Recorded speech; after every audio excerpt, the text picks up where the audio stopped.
Well, shalom alechem, everyone. This is our study number 2.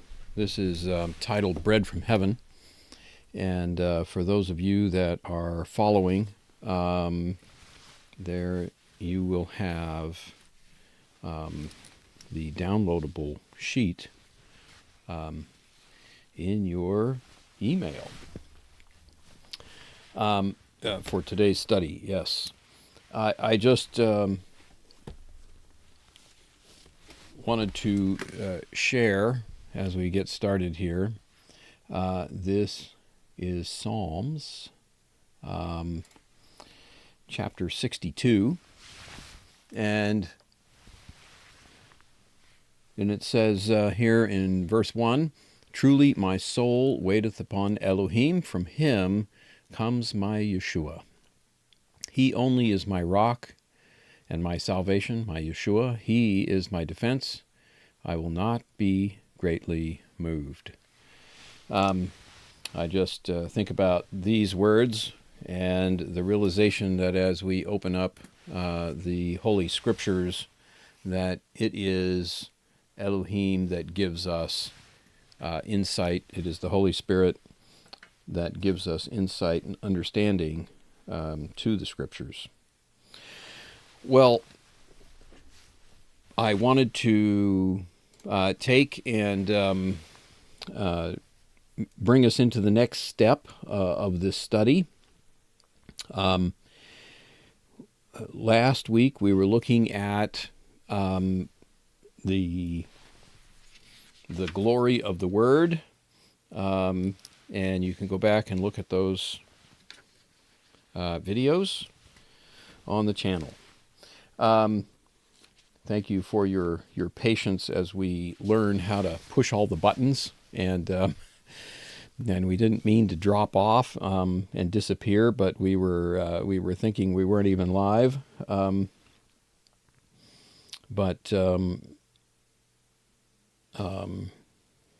Eventually here we'll become more comfortable and more polished with this.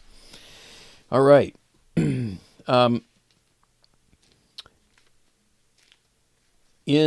the Hebrew Scriptures, starting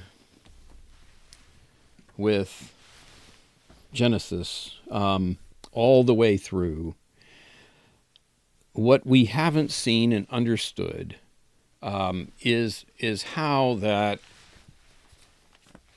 all of these Scriptures are really revealing the Messiah and Him crucified. Some of them, yes, we may be able to read that plainly. Others, not so much. This is back to John. This is John chapter 5. We looked at this last week. And we looked at this piece here specifically, verse 39 and 40. And Yeshua is challenging the crowd. He says, and especially he's challenging the Pharisees and the scribes and the rulers. He's saying, "You search the Scriptures because in them you think you have eternal life, but they're they which testify of me." And he says, "You won't come to me." So he goes on to make the statement that had you believed Moses, you would have believed me because he wrote of me. And I want to take us back to remember Luke chapter 24 on that road to Emmaus. This stranger who is walking with the 2 disciples is beginning to explain all of this at Moses and the prophets. And he goes on through the rest of the Scriptures as they walk along, probably for about a good 3-hour hike, maybe even 4. They might have slowed down and really dug into this discussion. And later that evening, back in Jerusalem, Yeshua, appears to the 11 in the upper room along with these two disciples that went back to Jerusalem, so excited about what they had learned, and he is teaching them again, all of them, about what was written in the Torah of Moses, in the prophets, and in the Psalms concerning me. And he opened their understanding that they might understand the Scriptures. This is what we're needing. This is what broke open the ability for the disciples to finally have the aha moment, to finally move from confusion and ignorance and lack of faith to beginning to give the gospel. They were beginning to understand what it is. And we also, are really guilty of, going back to Moses, that's Genesis, Exodus, Leviticus, Deuteronomy, and looking at all of these. Well, there's some stories here, and there's a few passages that we really enjoy. But for the most part, especially you get to places in Exodus and definitely in Leviticus, where we're looking at all of these laws and rulings around the sanctuary, with Moses and the children of Israel wandering around in the desert for 40 years. It's a lot of legalese.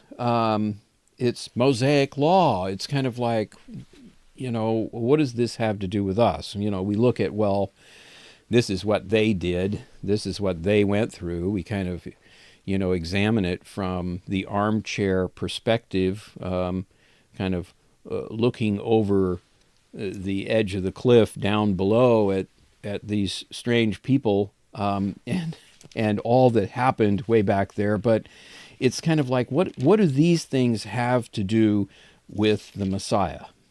Numbers is probably, a fairly dry book. There's a couple of stories in here that we would know about. Balaam and his talking donkey. But Deuteronomy, that's a little more familiar. There's a number of these verses in Deuteronomy that are quoted even by Yeshua a little bit more. We might be familiar with some of these. But again, this is Moses.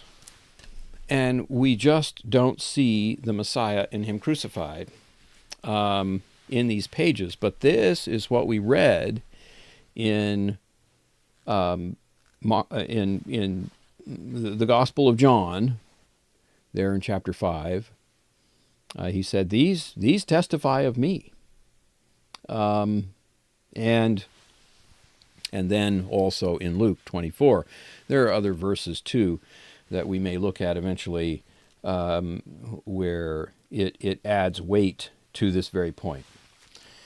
What I want to take you to today is in Exodus chapter 16. We're going to go back into Genesis in due time and dig into some of the early chapters. But at the moment, I wanted to pick up a piece right here, and I'm going to pull up a fresh Bible. This is my prize. It hasn't been marked in, and I just love this book. I'm going to be making marks in it, but I just have so appreciated this particular Bible. This is Exodus chapter 16, and pick it up at verse 4. Let's see if I can make that a little clearer. "And then said Yahweh unto Moshe, Behold, I will rain bread from heaven for you, and the people will go out and gather a certain rate every day, that I may prove them, whether they will walk in my Torah or not. That word law, it gets translated as law, but that word is actually Torah in your Hebrew. Let me do an illustration here of that word. If I were to create us a pie, and this pie had a number of slices, and this were a fruit pie, and we had a blackberry, we had a cherry, we had a lemon, we had a peach. If you could make a pie with each slice with a different fruit, that would be one cool pie. A blueberry, a raspberry slice. I'm salivating. It just sounds so good.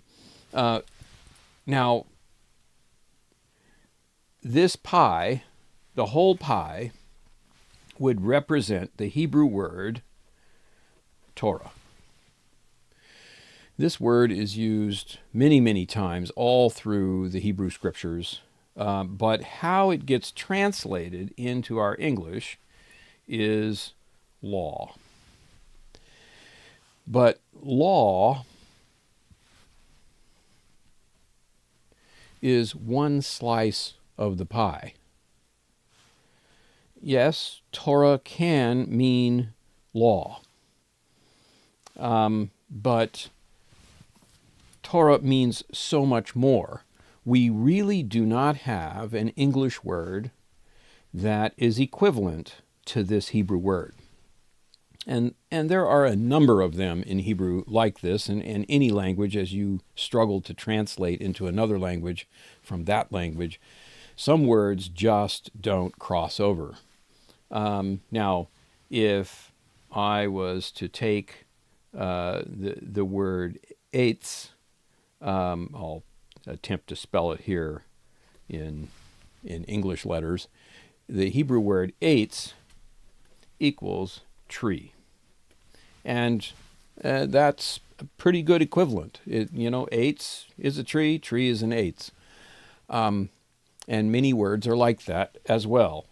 But some words just mean so much more, and we don't have an English word to describe what Torah is. And so the translators struggle when they come to these. It's kind of like, what word are we going to pick? Because they want to do word for word translation. One word of Hebrew into one word of English. But it just doesn't quite work. So they take a good stab at it. But the rest of these slices in the pie of Torah would be teaching, instruction, it would be statutes, and of course law. There would be mitzvot, again a Hebrew word, would be duties with privileges, and it definitely includes the Messiah. That's all part of what Torah is, and a couple more that we could probably put in there. But all of this is what Torah is. So how do you pick one? So when we see the word law in our English Bibles, we're thinking, probably an old type, document, and here's the legal document, and that's what we're thinking of with law. Here's the judge sitting at the bench, and he's got the law book, and he's reading the law. And yes, that can be a slice of the pie. but the big piece is probably instruction and teaching and Messiah. That's Torah. Okay, so here we have in our English this instruction. Let's get the background to the story and start in verse 1. So this is right after we have successfully, I say we, the children of Israel, just include yourself in this story and realize that we're all being brought into the family of Abraham, sons and daughters of Abraham, so they are your grandparents, so to speak, with a few greats in there.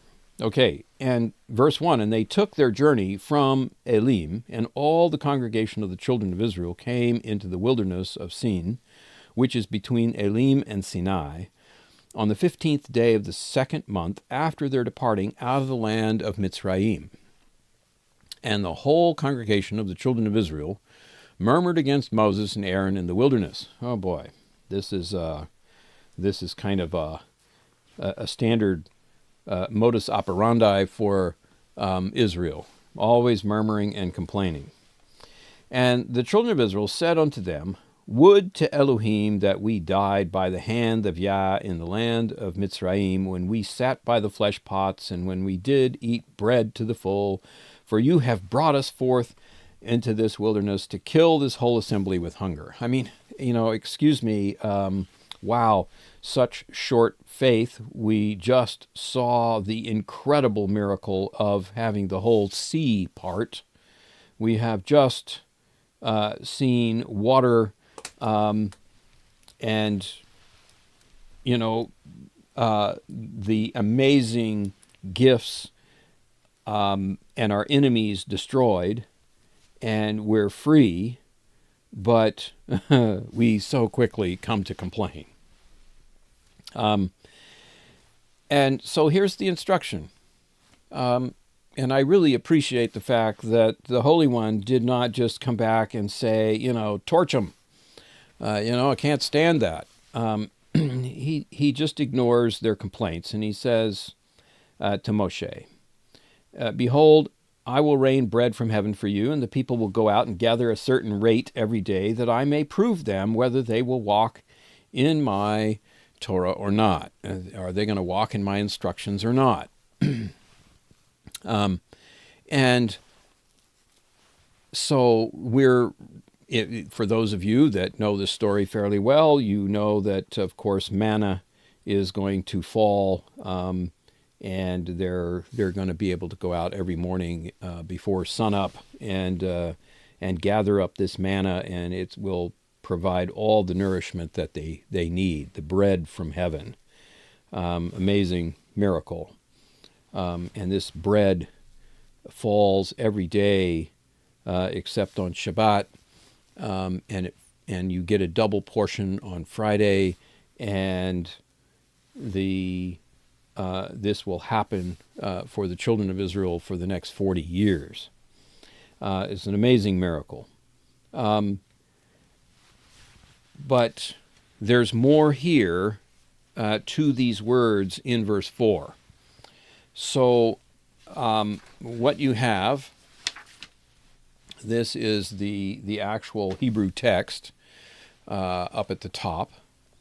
And so you have, let's see, these words, Vayomer Yahweh el Moshe, Hineni, or Hini, Mamtir, Lechem.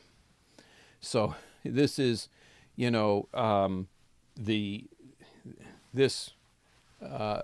most of us don't read Hebrew, have to learn that. I have created these words here in larger print and split up the words because it's sometimes hard for the new reader to recognize where the word begins and ends, because it looks like it all blends together. So I've split up the words, and I've added color here to help distinguish parts and pieces of the Hebrew. So we're going to translate this together, and of course, if you have your paper printed, You can fill it out, and if you don't have one and want to be on the email list, we're probably going to learn how to put these up on the YouTube site directly so that they can be printed directly off of YouTube. We just haven't got to that step yet, so hang in there. We'll figure this out. Okay, this is verse 4. We're in Exodus, of course, and this is chapter 16. And so this orange letter Daled right here is the fourth letter. It's also the number 4 in Hebrew. So I've made it orange. And okay, so Vayomer, and he said,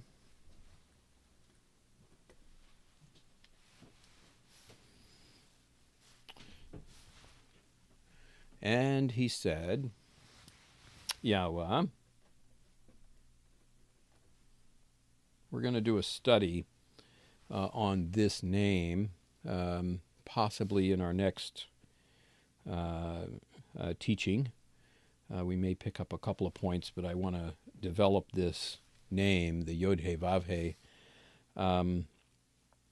name. Sometimes you may have heard it as Yahweh, and we can talk about pronunciation and its meaning. The meaning is more important to me, but we'll talk about pronunciation as well. And he said, this is the word that gets translated as L-O-R-D in all capital letters. You'll see that in your English Bible. Most English Bibles will translate it that way. Sometimes you see smaller letters, L, small O-R-D. That is a different Hebrew word. But if it's all caps, then it's the Yod-He Vav-He. And he said, Yahweh, so this is often, not always, but often we're going to have our verb first, and then we find out the subject, who's doing the saying. That's kind of backwards to us in English. We will say, and Yahweh, he said. But he said, Yahweh, El Moshe, so to Moses, Hinni, or Hineni, some of you may be familiar with that word. This is that word. And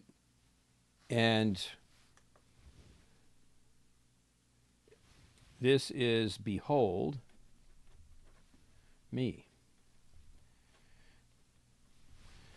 Look at me. Is kind of the word here, and behold me. There's another word for look, but this is really stop and get a look. Oops, sorry about that. And now on our next line, as the text continues here, this is mamtir, okay, from rain, lechem, to y'all. Hebrew speaks good Southern language here, and I love it.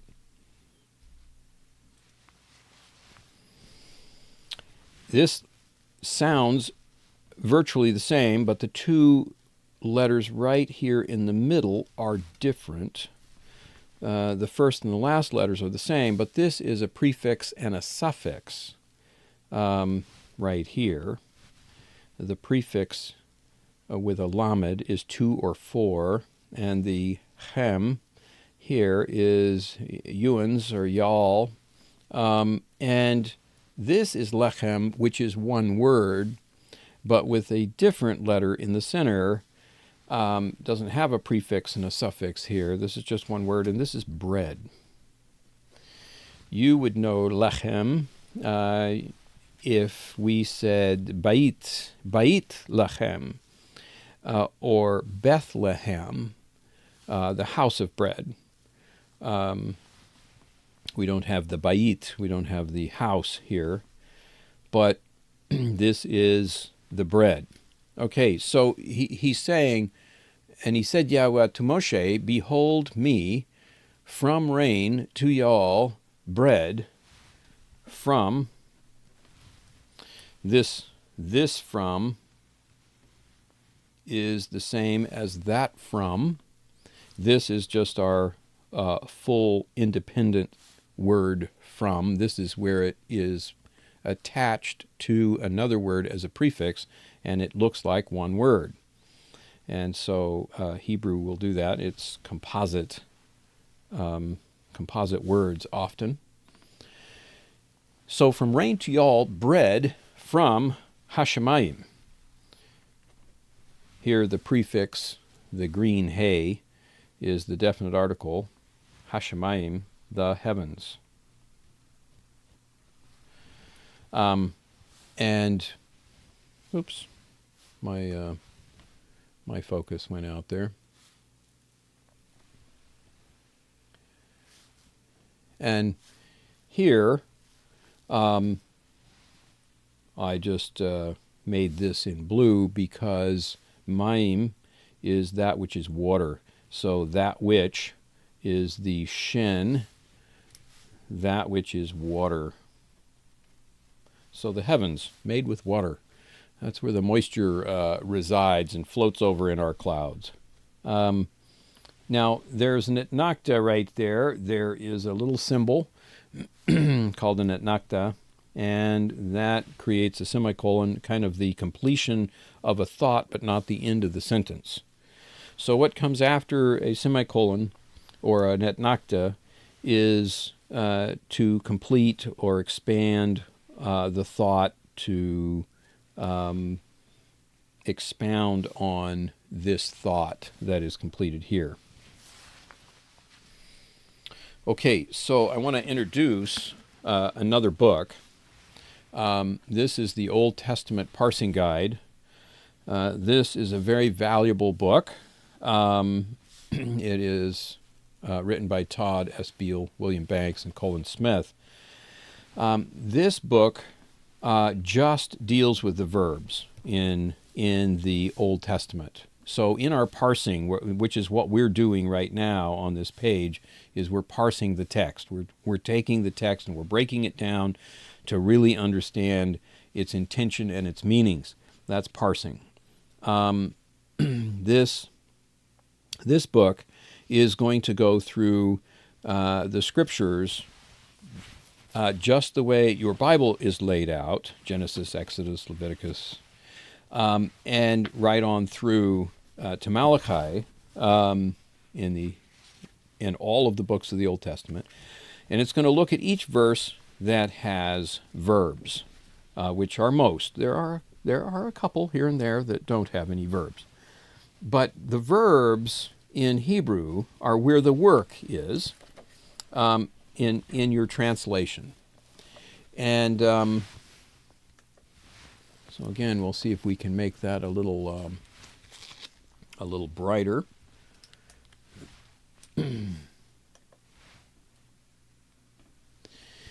And here is chapter 16, verse 4. This is the verse that we're working on in Exodus.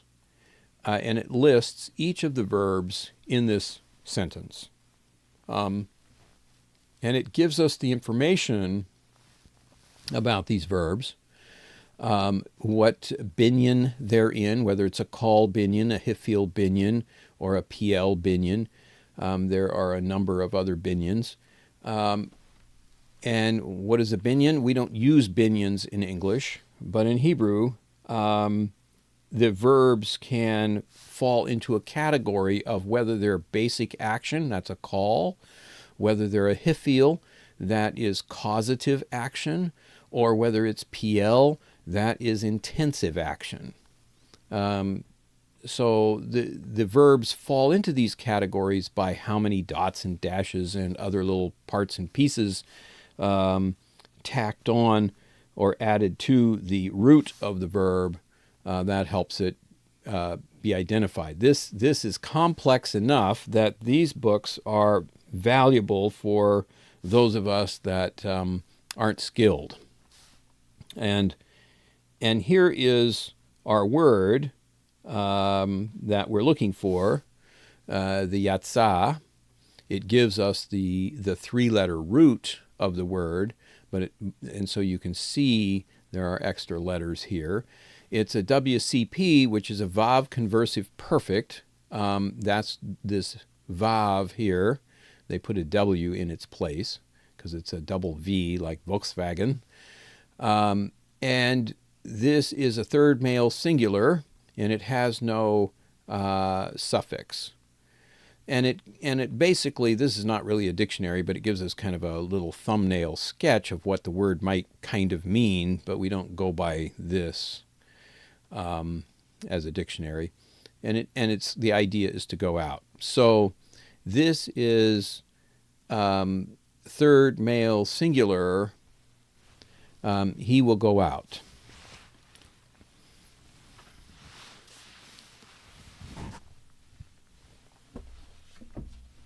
And we'll come back to that book. So, and he will go out.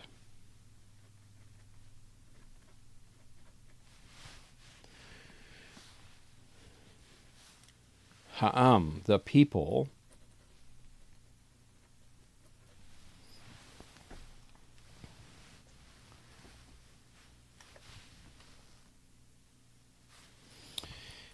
And they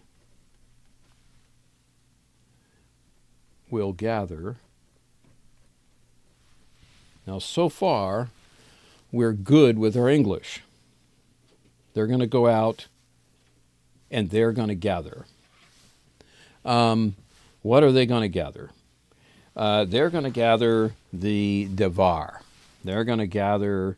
Now, our English Bible said a certain rate is what my King James said. But, well, there is no certain rate. This devar in the purple, this is the word word. I'm going to put a capital W there because this is referencing the Messiah. The people are going to go out and they're going to gather the word. Now, the book printers put this little dash in there. You can ignore it. It's not in the text. And they will gather the word yom, which is the word day. Bayomo. Now, this yellow connected to that one, day and day. These are the same words here, the same letters actually. Two different looks like two different letters. This is a mem in its final form here, and this is a mem what it looks like if it's not in final form. And here is another mem right up there that is also in final form. These are also mems right there, just for those of you who are newer to Hebrew. This is a final form mem. This is a mem before it is final. And of course, we're reading from the right to the left. So final is over here. Okay, this is the word day. In his day. Quite an interesting statement. So the people, and they will gather the word day in his day, lama'an, so that something.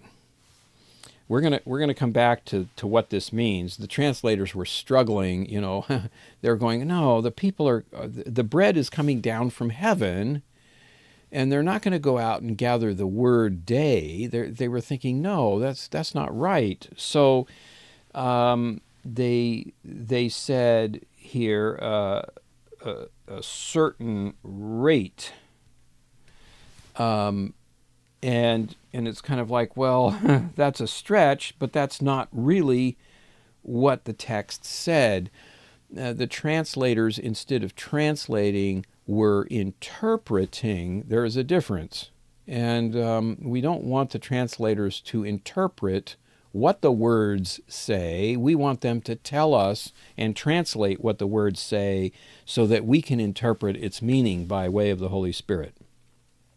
So the people, they're gonna gather Devar Yom. They're going to gather the word day in his day so that I will test. Now the question is, who are we going to test? Well, we have a couple of very good clues, but there is a little confusion here.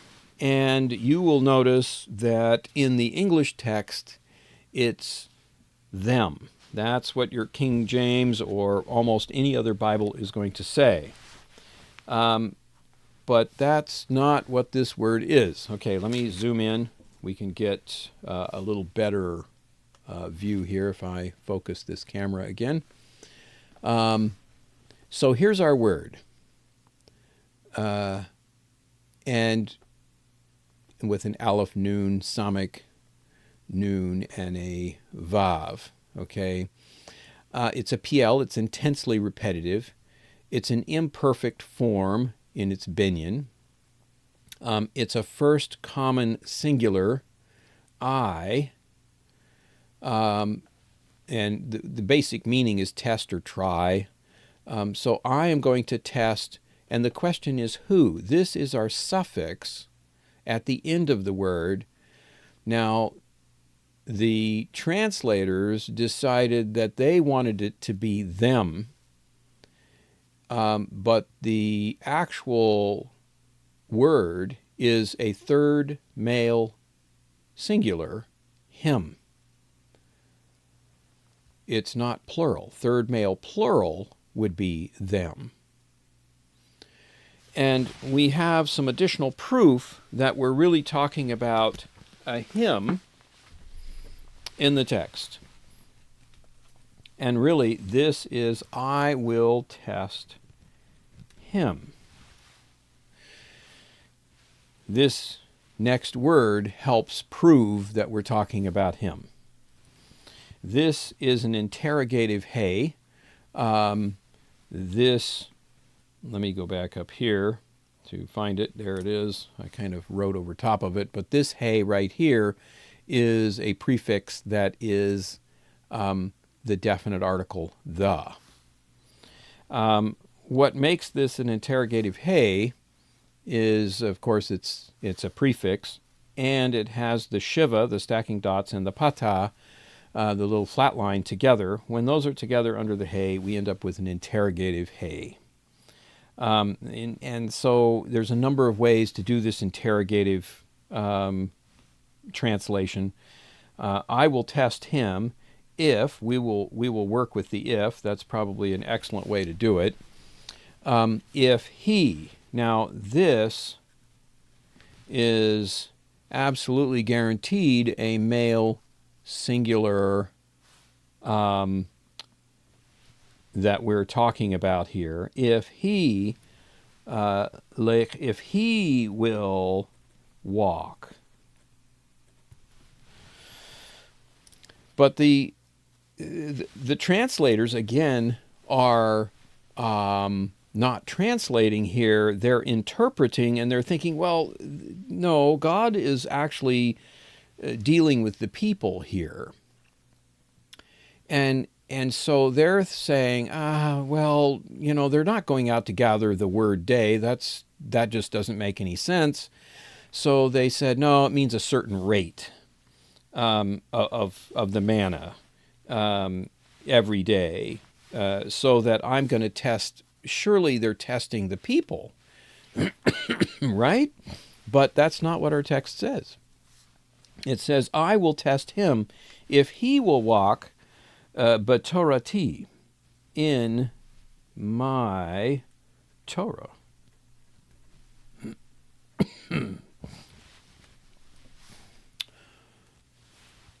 or not? What will he do? Okay, I'm going to raise this back up to capture more of that in one view.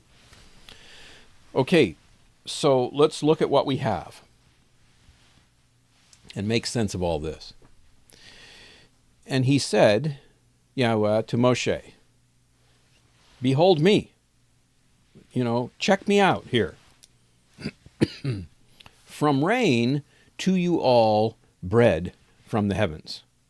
He's suggesting, look, I'm coming down as the rain.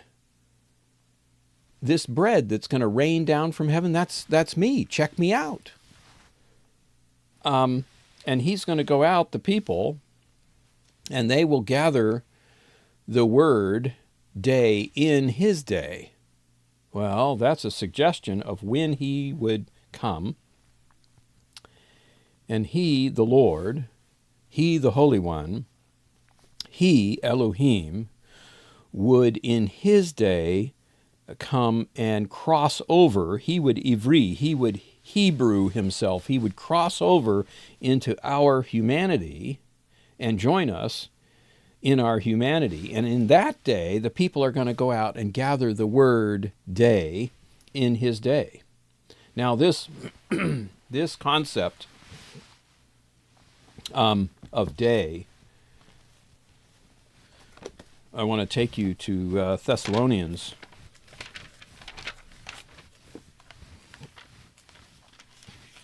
For some additional insight, because Paul, who studied the Torah thoroughly, was a rabbi. He understood his Hebrew. He was gaining insight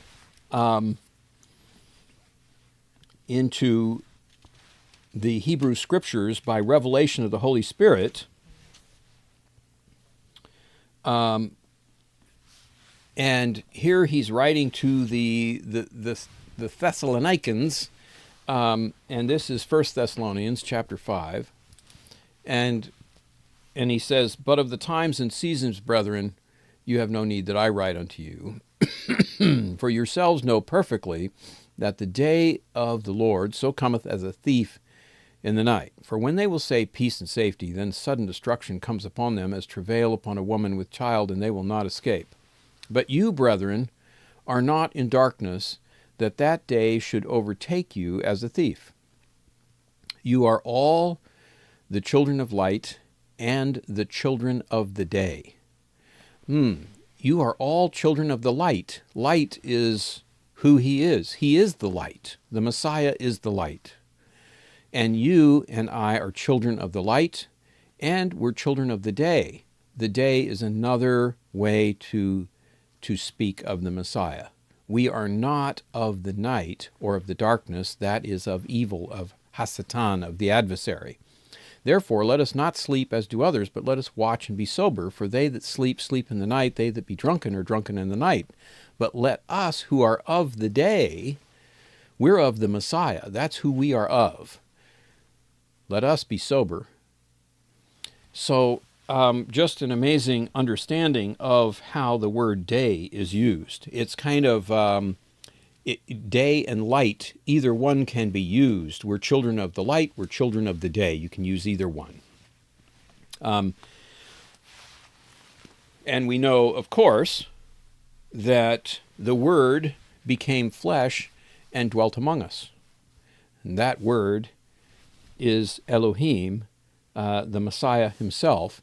And so the people, they're going to go out and they're going to gather the Word, that Word that's made flesh, which is equivalent to the day, or he could have put light here, in his day. When he arrives on the earth, the people are going to go out and they're going to gather him up. Boy, this is what happened. As he began his ministry, crowds of thousands and thousands followed him, so that he practically had no rest. They're gathering him up. They're just in awe and amazement as the common people were just thrilled with what he was teaching. And so that, as they gather up the word day in his day, so that I will test him. Who needed to be tested was not the people. Israel had already failed. Israel has already sinned. Israel has already been rebellious by this point. I mean, have we not all sinned and fallen short? Who needs to be tested but the one who is the Word? And he is the one that we're going to gather up, because we need his righteousness, not our own. It's not a proof about us if we will finally walk in his Torah. It's whether he will walk in my Torah or not, because this is the one that we're gathering up. He is the bread from heaven. Let's read that in the Gospel of John. And this is chapter 6. Just listen to these words in light of what we've just covered. This is pretty amazing. Our fathers did eat manna in the desert, as it is written, and he gave them bread from heaven to eat. But Yeshua said to them, Verily, verily, I say unto you, Moses gave you not that bread from heaven, but my Father giveth you the true bread from heaven. For the bread of Elohim is he which cometh down from heaven and giveth life unto the world. That's the bread that we're reading about right there in Exodus chapter 16:4. He's saying, it's the one who's coming down, it's me. And they said, Oh, Lord, evermore give us this bread. And he said, I am the bread of life. He that cometh to me will never hunger. He that believeth on me will never thirst. But I said to you that you also have seen me and believe not. All that the Father giveth me will come to me, and him that cometh to me I will no wise cast out. For I came down from heaven. He is that bread. That's where he's saying, Hineni, behold me. I came down from heaven, not to do my own will, but the will of him that sent me. And this is the Father's will which hath sent me, that all which he hath given me I should lose nothing, but should raise it up again at the last day. And this is the will of him that sent me, that every one that seeth the Son and believeth on him may have everlasting life, and I will raise him up at the last day. And the Jews then murmured at him, because he said, I'm the bread which came down from heaven. Why are they murmuring? They have this in the Torah. This is what the Torah said. They read the Torah every day. Why are they murmuring about this? And they said, Is not this Yeshua, the son of Joseph, whose father and mother we know? How is it then that he saith, I came down from heaven? And Yeshua therefore answered and said to them, Murmur not among yourselves. No man can come to me except the Father which hath sent me draw him, and I will raise him up at the last day. It is written in the prophets, and they will all be taught of Elohim. Every man therefore that hath heard and hath learned of the Father cometh unto me. Not that any man hath seen the Father, save he which is of Elohim, he hath seen the Father. Verily, verily, I say unto you, he that believeth on me hath everlasting life. I am that bread. Wow, I am that bread of life. Your fathers did eat manna in the wilderness, and they're dead. This is the bread which cometh down from heaven, that a man may eat thereof and not die. I am the living bread which came down from heaven. If any man eat of this bread, he will live forever. And the bread that I will give is my flesh, which I give for the life of the world. And the Jews therefore strove among themselves, saying, How can this man give us his flesh to eat? And Yeshua said to them, Verily, verily, I say unto you, except you eat the flesh of the Son of Man, and drink his blood, you have no life in you. Whoso eateth my flesh and drinketh my blood hath eternal life, and I will raise him up at the last day. For my flesh is meat indeed, my blood is drink indeed. He that eateth my flesh and drinketh my blood dwelleth in me, and I in him. As the living Father hath sent me, and I live by the Father, so he that eateth me, even he will live by me. This is that bread which came down from heaven, not as your fathers did eat manna, and are dead. He that eateth of this bread will live forever. I mean, what incredible statements. And he's working directly Yeshua is from this text right there. This is Exodus 16:4.